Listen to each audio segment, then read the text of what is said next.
Hey Sainers, welcome back to Saints Nation. We are very lucky here to be joined by the CEO of the St Kilda Football Club, Carl Dilena. How have you been, Carl? Very well, thank you. Great to be here.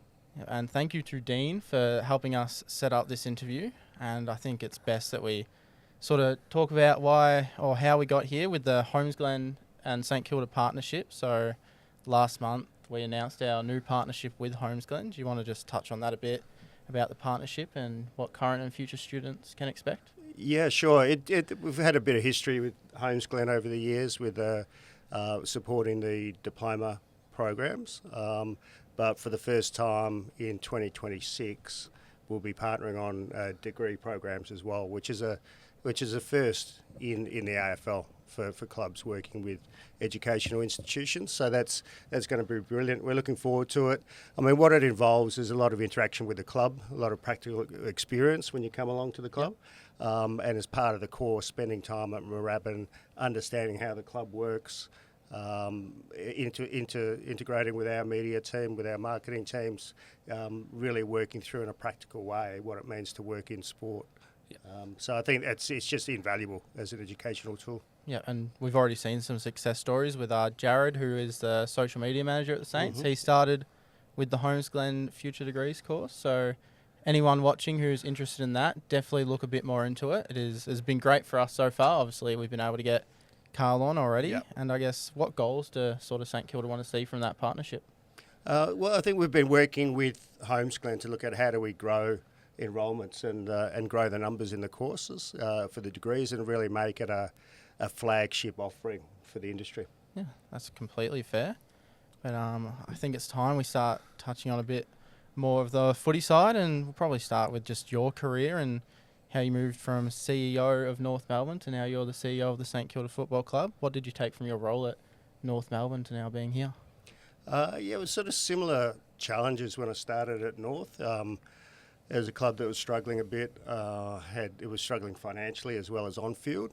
And so there's a real sort of rebuild process we went through, building a list, got up to a couple of prelim finals, but just weren't good enough to really take that next step. But throughout that process, we did a lot to fix up the finances and get them out of debt. So there was a lot learnt, a lot of good experiences through that, a lot of hard work, obviously. Yeah. But it's sort of a similar profile to the Saints, really, coming in. They've struggled financially. We need to fix that up. We've been doing a huge amount of work within the footy department and the rest of the business to reshape it for the future. So it's exciting. It's a great challenge. Yeah. And how would you base your experience from the CEO of North Melbourne? How did you prepare for being able to CEO of St Kilda? Well, it was a funny one because when I moved to the Saints, I wasn't planning to be CEO. I came in to help Simon Lethland, who was just at that time, end of 22, taking over from Matt Finnis. And I'd known Lethers for years back when he used to work at AFL head office when I was at North. So offered to help him out. Came in. He was probably there for just over a year in the CEO role. It didn't quite work out for him because of all the changes that were happening. And which then meant I was left holding the can, so to speak, and I was asked by the board to take on the role. So you've been CEO for a little while now. What's something you've been most proud of throughout your time working with St Kilda? I think for over the last year, just the I suppose the restructuring of everything that we've done. I've built an entirely new exec team from scratch, really. There's only probably one executive team member who was there back in 2022. So I've reshaped that, but while building a new strategy for the club. So it's actually worked really well that I could put a team in place that aligns with the strategic pillars that we're working on and got some really good quality people into the club. So that's positioned us well now for the future. That is great to hear. And so we seem to be on pace to break our club membership record for the 7th year in a row. What does that mean to not only you, but the club as a whole? Well, it means I tick one of my KPIs, which is important. But look, more importantly, I mean, obviously, membership itself, if you've grown that number, it's helping you grow your revenue. But it has a lot of flow-on implications to a lot of your other revenue streams, whether it's match returns, gate receipts, people coming in to see the games, your merch sales, even the value of your sponsorships. So when you go to market to sell your sponsorship assets like your jumpers or your shorts, the bigger your supporter base size, your bigger membership base, the more you can ask for those assets as well. So it's just increasingly more important just to keep growing that number. Yep. And how important are the fans to the club? And also with that, what can members expect in 2025 and onwards to the future? Yeah, look, I mean, the members and supporters are critical. We're a member-based organisation. The club is a not-for-profit entity set up for its members. Yep. So they're the heart and soul of the club. And I think as we move forward in terms of expectations for our members, we've been through a rebuilding phase with our list, which is quite significant, with our football resources, with our off-field resources.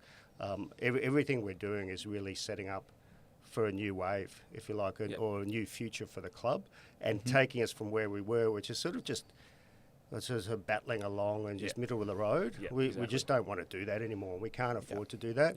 We need to take on a challenge of elevating ourselves above the pack. Yeah, awesome. And you've said that we're looking to get younger, sort of rebuild the list a little bit, targeting the younger players, Wangi, Miller, Wintager, Owens, Philippa, all these players getting in 2 first-round picks. Is this something we're going to look to continue to do potentially this year, also looking at players who are not at our club currently, but targeting those younger players? Yeah, look, absolutely. If you look back to our profile back in 2022, I think we're at the 5th oldest list, but we're plodding along. We weren't really doing anything, and we hadn't been to the draft because there was a phase where, as a club, we went after some trades and free agents. And only took, I think, 3 draft picks in the top 40 from 2019 to 2021. So it left a bit of a hole in our list when likes of Paddy Ryder and Hanbury, finished their careers. So we're the last few years we've taken, 9 picks in the top 40 over the last since 22 onwards. We've blooded a whole lot of young talent. So I think we've got the most in the league from 22 to about round 10 this year of 21 and under players, as age 21 and under. There's about 300 games we've got into those guys. So what we're really doing is rejuvenating the list. I think we're equal 3rd youngest list now, but trying to pump as many games into youngsters as we can. I think we've probably had 7 debutants this year as well. So there's a real focus on building that next wave of talent through the club. Yeah, that's completely fair. Ben? Just sort of something slightly different. You mentioned in your cover letter to the fans at the start of the year that we mentioned earlier the members, how important they are, and that one of the goals you wanted to hit was hitting 100,000 members. Is that tracking along fairly nicely at the moment? Yeah, look, we're growing that. So we've laid out a 2030 strategy with that as a target.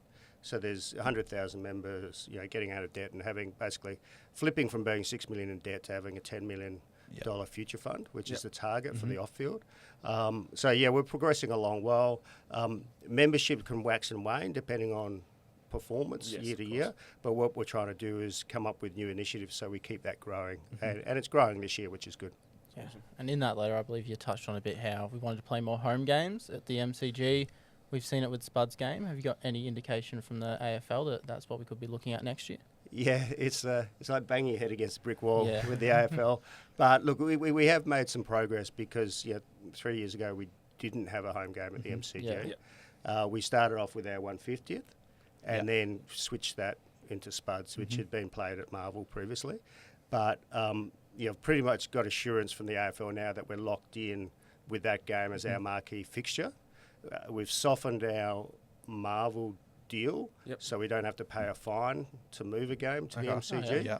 And then in a couple of years' time, it'll move from having flexibility to move 1 to having flexibility to move 2 games, which could give the opportunity. The problem is that the contractual arrangements of the MCG with other clubs and contractual arrangements with Marvel, which we have to work through over a number of years. Yeah. Was there any frustration with playing Collingwood at Marvel on the weekend rather than being at the MCG? Yeah, well, it was a funny one because it was their home game, not ours. Yeah, I mean, I don't care where we play them necessarily when it's their home game, but if it was our home game, we'd certainly want that at the G to maximise the crowd. Yes, of course. That's completely fair. And touching on some stuff that happened last weekend, you presented to the AFL Commission a lot about the Northern Academies, NGAs and father sons. Do you want to touch a bit on that? Yeah, sure. It's sometimes a hard issue for people to understand if you're not working in that space, and journos get it totally confused. But really, what there is there's those three areas that you touched on that all compromise the draft. Yeah. Okay, so the draft was put in place back in 1986 because the competition was so uneven. In the 20 years before that, only 5 teams had won the flag. Yeah. There's a group of 5 clubs who were perennially down in the bottom 2 clubs. And so the draft was brought in to equalise the competition because it's better if the teams are more competitive. It's better for the industry. So the concept is you finish last, you get the first pick. Finish second last, get the second pick, so that you can get talent in to rebuild and become competitive again. The problem with these concessions that have been brought in, so the Northern Academies for the New South Wales and Queensland teams, well, basically they can have anyone come into their academy, anyone in that state pretty much, and get priority access to them, regardless of their background. And that's progressing towards being about a third of the talent pool, which is reserved for 4 clubs. Okay, that's not great. The NGAs or next generation academies were sort of brought in to appease all the other clubs who were complaining about the northern clubs having access. But within those NGAs, we can only, so the Saints are in that category. If we have an academy, if there's Indigenous players or multicultural from certain countries, then we might have a right to pick them. And then father son's just luck of the draw. But in each case, it means the club can get access, guaranteed access to those players through the draft. So even like with Brisbane, when they won the flag, they finished first and they got the number 1 draft pick. Now that can't be fair. That distorts the draft. So if you're trying to rebuild your list, you get pushed back down the pecking order, and it makes it harder for clubs to rebuild. And what's happening now is you go into 25 draft, there's going to be a whole stack of them. Yeah, so like because there's more numbers coming through the Northern Academies. Gold Coast. So Gold Coast, Brisbane have about 3 of the top 5 picks at the moment. They've had their time since they started to now be able to increase the talent pool. Exactly. And you look at, I'll ask the question, Sydney and Brisbane, established clubs, why do they need all these concessions?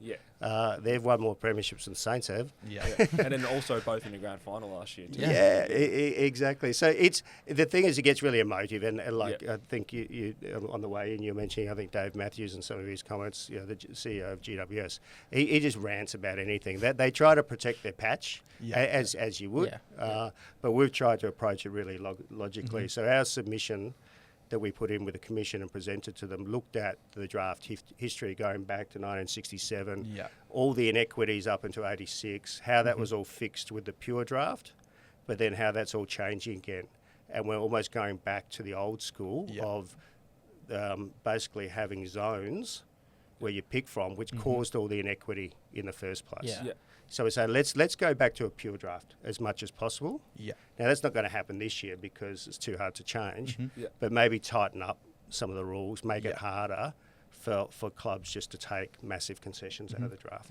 100%. And you touched on a bit of Dave Matthews' comments earlier. He called our approach laughable and that said we were a bit narrow-minded. Have you got the chance to speak with him, and what are your thoughts on those comments? No, I haven't. We've got a CEO's conference next week. I think, 1st and 2nd of July up in the Gold Coast. So I'll have a chance to speak with him then. I've spoken to quite a few of the other clubs who are very supportive of what we're saying.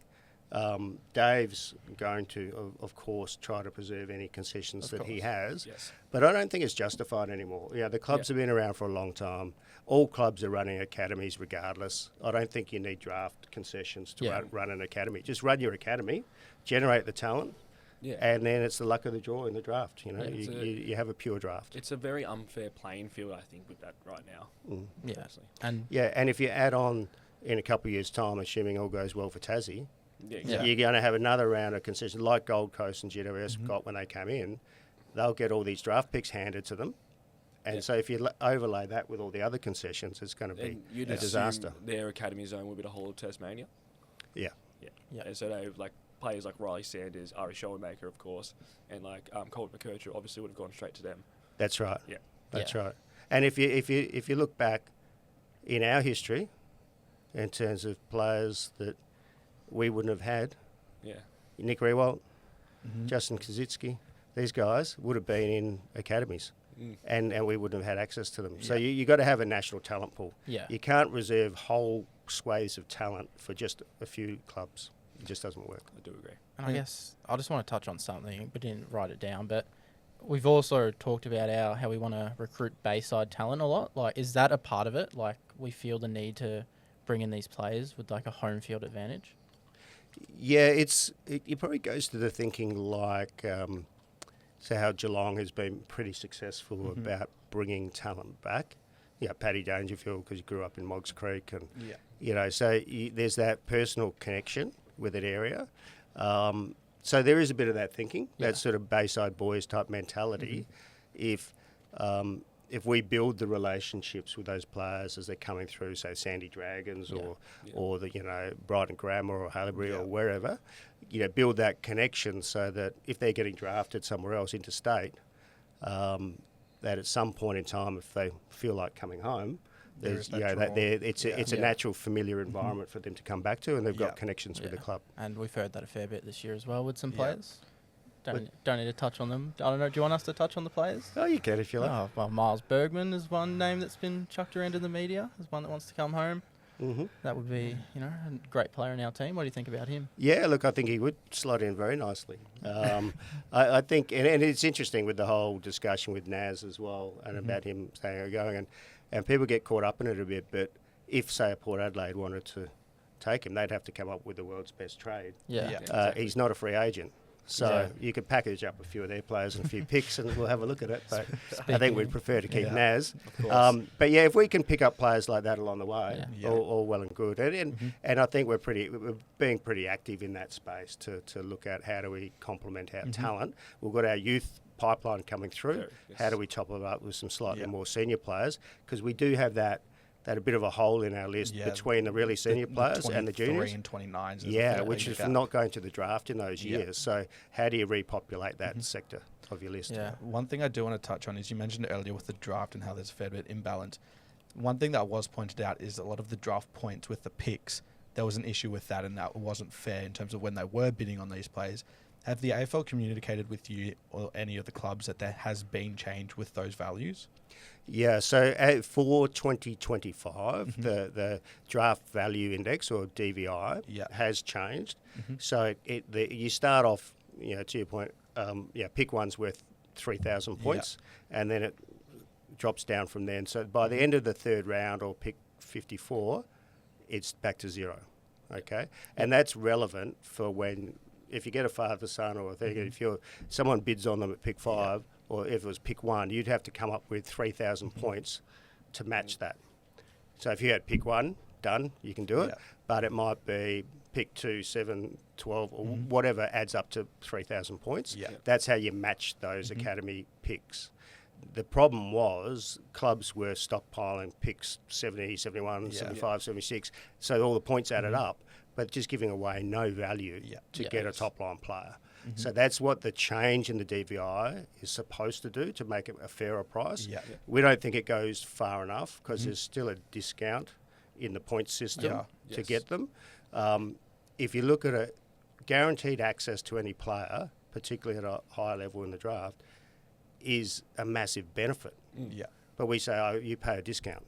It doesn't make sense. You should be paying a premium to get that person. Maybe there should be a cap of 1 per draft that you're allowed to get, so you can't just load up with all these concessions. Or even if you're, say, finished top 4, you're not allowed to pick in the concession, or you can't pick until the round 2 of the draft. They're the sorts of things we've put to the AFL. Yeah, and we definitely feel hard done by. We tried drafting Leo Lombard last year at pick 9. Had Cam McKenzie go to the Hawks. He was our NGA. Maybe he's a player we could look at bringing in later on in his career. I know. But it's just sort of way, they changed the rules over time, and we're just on the wrong side of it. Yeah. Yes. So after Ugal Hogan went to the Doggies, Yeah. all the clubs complained about how generous the NGAs were. So they tightened the rules and said you can't do it until the second round. Top 20. And then So they then the changed it to next top 40. year, our first round NGA product goes to Hawthorn because we Yeah. can't match them.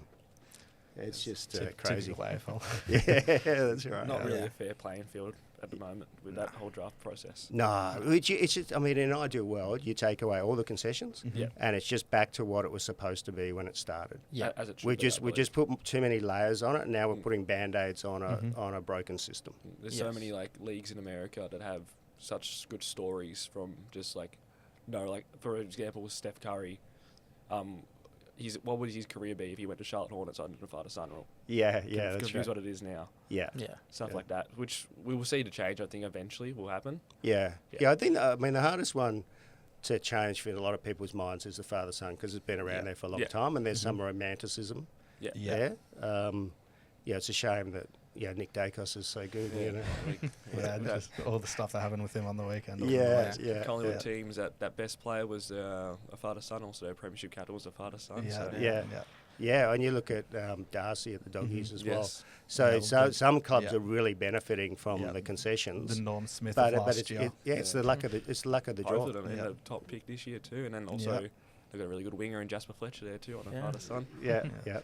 Is it something that we'd look to change as well as the academy? Because you've got the likes, like we haven't had any aside from Bailey Rice, almost like at all. So is that something we're going to look to change as well if we've got the likes of Rewatt's kids, Montagna's kids, Dalsano's kids all coming through now? Yeah, look, you never know with that. I mean, we probably work on principles first and say, look, the best principle is to have a clean draft and maximise competitive balance. So it's a bit hard to say that on one hand and say, hey, Bailey, just keep father-son because we've got the rewalds coming. Look, I think father-son will probably stay anyway, so I'm not too concerned. Yeah. But yeah, it would be nice to have a bigger pipeline of talent coming through. A lot of the players from our golden era had girls, so they might be right for father-daughter, Yeah. but not too many boys coming through just yet. Yeah, and it hasn't hurt us too much. We've still got a very young core of Naz, Windy, Owens. We saw Taru, Travalia play on the weekend. I guess how important is that to this club to try and become younger, considering in 2022 we were the oldest list? Yeah, look, I think history shows if you're not in a position to land free agents on a regular basis, and I think Geelong have been good at that, and Collingwood have been fairly good at it because they're clubs that are of a scale and success that can attract. Whereas for a club like Saints or North, it's harder to attract free agents, or you've got to pay a real premium to get them. You can't say come and play on Anzac Day, for example. So our main source of talent, therefore, is the draft. So building that quality through the draft and building that real core has shown in history that that's how you build a successful core of a side. At least 4 years hitting the draft hard and making sure you get good picks. And if you don't have good picks, making sure you move them on quickly and replenish. And if you can get that model working, get them to a certain level of maturity and top up with free agents and trades, that's how you get a real good nucleus of the side. With this core we've just said, is this the core we're trying to contend with in the coming years? And how important is it to actually lock in these players long term? It is. Certainly the core that we want to pull together, and certainly critical to, get players locked in where you can. So like when Naz, lock him in, we sort of locked in Max King, and hopefully of course. he'll play a game next year. Hopefully. If you're right. But also then there's the other side of it, with the risk of locking people in on really long-term deals as well, which I think the competition's going to face more and more as we go through. And I think Chris Fagan made a comment on the weekend, maybe the AFL should legislate that there's a maximum turn on contracts because it's one-sided. If you sign someone up for 10 years and they get injured and can't play, all the risk sits with the club. You still got to keep paying that contract. Unfortunately, with the Brayshaw situation a couple of years ago. Yeah, that's or you come to sort of a negotiated deal to terminate it. But all the risk sits with the club. You can't just stop paying. So there's the balancing act that's required there with your talent pool for sure. Yeah. That's 100% fair. Yeah, and it seems that it's been brought they were challenging Marcus Windhager's fine for striking Nick Dacos on the weekend, and we also went really hard with Alex Taru's suspension a few weeks ago. Is that something we're going to continue to look at, and can you sort of take us behind the dealings with that and how that goes about? Yeah, look, I think there's certainly a mindset that we've wanted to develop at the club that we're going to stand up for ourselves. We're going to fight for everything, and certainly take stands on principle. Yeah. And so the Taru one was just a really bizarre outcome and the way it was unfolded. So we had a good discussion with head office. Well, I was talking with the head office. Ross was making comments in the media, and head office was telling me, "Could you shut up, your coach?" and so we got there in the end. They conceded on that. With the Windhager one, the way the rules are written, we haven't got a hope in hell. But we're just going to fight it for the sake of fight it. We could take an early plea and save $500. Yeah. We just say, well, stuff the $500.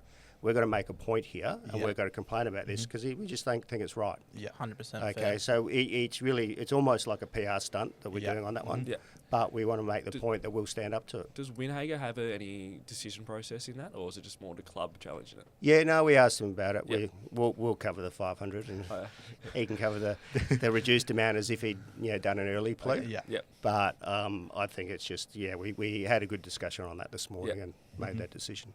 Awesome. Yeah, that's pretty fair. And what are your thoughts on the season so far? Probably hasn't been as successful on field as we liked, but I think there's definitely been some growth off the field. We've seen a lot of growth with our young core. So what are your thoughts? Yeah, look, I think, if I look at it, I would have liked probably a bit more consistency. Yeah. I wasn't expecting to win the flag this year, and we want to blood a lot of youngsters. And it's interesting you see it. It was a bit like, last year, Philip, who was having a second-year blues, went back to the VFL, came back really strong. It was good. It's such a shame with his injury for this year because this was going to be a real breakout season, I think. So it's disappointing not to have him there. But then you've seen, Darcy Wilson having second-year blues, Liam Henry having second-year blues. Yeah. It's sort of like, they'll go through those phases as younger players. Yeah. And then, 3 years, 4 years in, they'll start gelling and having that confidence to keep going. So, I know you just have to be patient through that process, but it is hard because it's an emotional roller coaster. You want to win every game, or you at least be really competitive. And what I haven't liked, there's been a couple of games where we've just been smacked, right? And that was a big focus for this week, and you might have noticed it with Collingwood, is that we'd sort of gone away from our defensive structures and team defence. Yes. The guys were focusing a lot more on ball movement because we've been butchering the footy and not moving the ball well. But then we're getting let down. We're just getting opened up on the way back. But on the weekend, we're a lot tighter because they spent the whole week focusing on the team defence to really tighten up those things. And so Collingwood struggled to get through compared to what sort of the Doggies did the week before. So that was promising. So when you see things like that happening, there's focus on it and it works on the weekend. That's great. So even though we didn't win, we put in a really good effort, and we just don't have the firepower and maturity yet to close out a team like Collingwood. Their stars just rise to the occasion, and they're one of the oldest and most experienced teams in the comp, and premiership favourites for a reason. A real benchmark game. Yeah. So the old teams, the really old teams, are Collingwood and Geelong. And age and experience and games experience is what tends to win your grand finals. And they're just trying to stay up there as long as they can with free agents and trades and not go to the draft so much. Whereas we're the other end of the age spectrum, trying to build up to that level. Yeah. Something I just want to talk about as well, because the success of how we play and if we're in games or not has an effect on crowd numbers. And you've mentioned that we want to increase membership base. Is there also a bit of sort of similarity in trying to get the increase in members, but also ensuring crowd numbers rise? There was the stuff with Ross Lyon in the media a couple of weeks ago for the Bulldogs game, where there was criticism that we only got 20,000 at Marvel. Is that something you guys are looking to continue to increase? Yeah. It's an interesting one because the season to date we've been really good. We've been ahead of numbers from the previous year, and I think even with the low crowds on average, we're still up on last year. But there was just a couple of exceptions. And Yes, of course. you had Andrew Dilena give me a hard time saying, what's it about this crowd, the Gold Coast one. I said, well, you can solve that easily. Don't fixture us against Gold Coast at 4:40 on a Sunday afternoon, Yeah, completely fair. outside of school holidays. And then, Thursday nights can be a bit hit and miss during the week as well. So a part of it's fixturing. I think part of it too is we played some pretty ordinary footy. Yes. We got beaten by West Coast. We played some crap footy, and fans switch off pretty quickly. Yeah. No one wants to go and see us lose horribly, right? They want to go and see a contest. You want to see you win. Play exciting footy, and I think that's what we've got to get back to. I mean, what you put out each weekend on the field is your core product. Yeah. Yeah. You got to get that core product right. You touched on that loss to West Coast, pretty devastating. How did the club respond internally to that? Like, it's a pretty shit loss, to be honest. Yeah, it was Definitely. it was terrible. I was sitting in the stand there, and it's cringeworthy when you're sitting in a faraway location, knowing you got to fly 4 hours home too. But yeah, it's just woeful. It just didn't look like it at all. But the good thing about footy and footy clubs is you switched focus really quickly to the following week. Yeah. So you come back, by the time you've landed back in Melbourne, everyone's moving ahead. They're looking at their recovery, they're looking at their training schedule, looking at what we need to do for the week ahead. And that's what I like about footy as a business. You can move on pretty quickly. You know what you've got to fix, but you don't dwell on it. There's no point dwelling on it. 100%. And Ross seems like a bit of a father figure to the club, and especially the kids, considering we're so young. Has this been a deliberate act by him and, players like Mason Wood and Bradley Hill stepping up as well? Yeah, look, I think it seems to come naturally to Ross. I mean, I haven't seen him in his earlier versions as a coach, and I think he might have mellowed a little bit from what I'm hearing. Definitely. But he's always had that really good personal style. I knew him way back as a teammate at Fitzroy, and knew how good a people person he was then. He's become a little bit more, naturally psychotic as a coach over the years, but that's it. All the coaches go through those phases. Yeah. But I reckon, Ross, with that maturity of, being his third coaching gig, and having been in the media, he knows how the game works, but he also has a real interest in people. So he looks after the youngsters. He's very big with our Indigenous players as well. Yeah. And I think that might have grown from his time at Fremantle. And so he's very good at spending time with them and helping them develop. And he takes a real vested interest in the young players and how they are progressing, which is great. It seems we've taken also a real step with being on the front foot with our Indigenous players and making sure everything's all good with them, getting programs, running stuff with kids. You talk about the NGAs, I'm sure they're part of that as well. Is that something we want to also continue to do and make sure we're part of the leading team to do that? Yeah, absolutely. I think, the AFL was getting a little bit worried about the industry and drop off in some of the rates of Indigenous players coming through. But they saw us as a real a model club, and that. And, I think we had the second most Indigenous players in the comp, and our support programs with our Indigenous affairs people and professional development, and we're sort of trying to bolster that at the moment. And I think because they are quite young, and then we've got people like Anaz who sort of you want the support around him rather than getting homesick and thinking he'll go home for the family support. You've got to put a whole network of people around them, and people like Brad Hill has been fantastic. He'll take young players on to live with him. Mason Wood's been the same. Those older players have really taken a step forward in their maturity and their leadership, and actually embracing the players and showing them what it's all about. Touching on with Bradley Hill and Mason Wood, how important is it to have those key leaders part of the club, internally and externally? Yeah. Look, I've seen it happen over the years with different clubs and how they've gone about it. And I think in the early years when, say, Melbourne was rebuilding, this was when I was at North in the early days, they just slashed and burned everything. They just started all fresh and young. And so there was no natural leadership, and they stayed down the bottom for a long, long time as a result. Whereas I think the better model is you need to retain some of the senior players because they're the ones providing the guidance. They're setting the standards. They're helping the younger players out.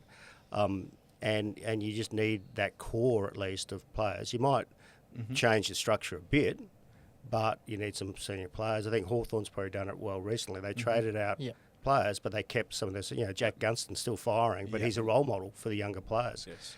Geelong has done it well over time. They seem to bring in these kids out of nowhere that you never seen, and then they become gun players. They're not really a high draft pick, but their system of developing and nurturing those players is really good, and they set the standard, and that's what we've got to do better. Of course. Yeah, and I think probably just do one more question, and probably the most important one. Nasai Wangi, how is he going, and has the club got any indication of what he plans to do? Yeah, look, he's going along well. I think he just doesn't want any of the pressure. I think he's got a manager who, is probably doing his job and trying to milk it as much as he possibly can. Yeah, I think Naz has been living with a couple of the other players. Windy and Mitch Owens. But I think they've had girlfriends and they've been going out, and so then he's there by himself. So it's not like he's living with someone.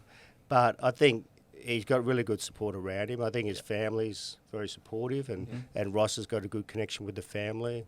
And, his dad wants him to be, a really great player. Naz wants to be a great player. He wanted to spend some time in the midfield, so Ross ran him through the midfield. We're getting additional support around the club, looking at other family members who might be supportive. So whatever we can do as a club, we're putting around him. Yeah. But at the same time, we don't want to pressure him into anything. He can take his time. We'll deal with his manager and just see where we get to. But there's no suggestion that he's heading out the door. We haven't certainly been approached by any other clubs looking to do trades or anything like that. So fingers crossed. Was there some frustration with the stuff that came out through Caroline Wilson in the media and how that all played out? Which thing from Caro? There's lots of things she's probably frustrated. That's a good point. Talking about how Naz might not want to go to Adelaide due to what happened with Taylor Walker. With Taylor Walker. Yeah, I don't know where she got that from, but she usually has pretty good sources, Caro. So I don't know. I mean, you sort of look at that and go, well, where's that coming from? Who knows? But I think, honestly, if the Port Adelaide would be well ahead of Adelaide probably anyway, in Naz's thinking, if it was purely about going and spending time with mates. I think he's pretty close with Horn Francis. He's got other mates there at Port Adelaide.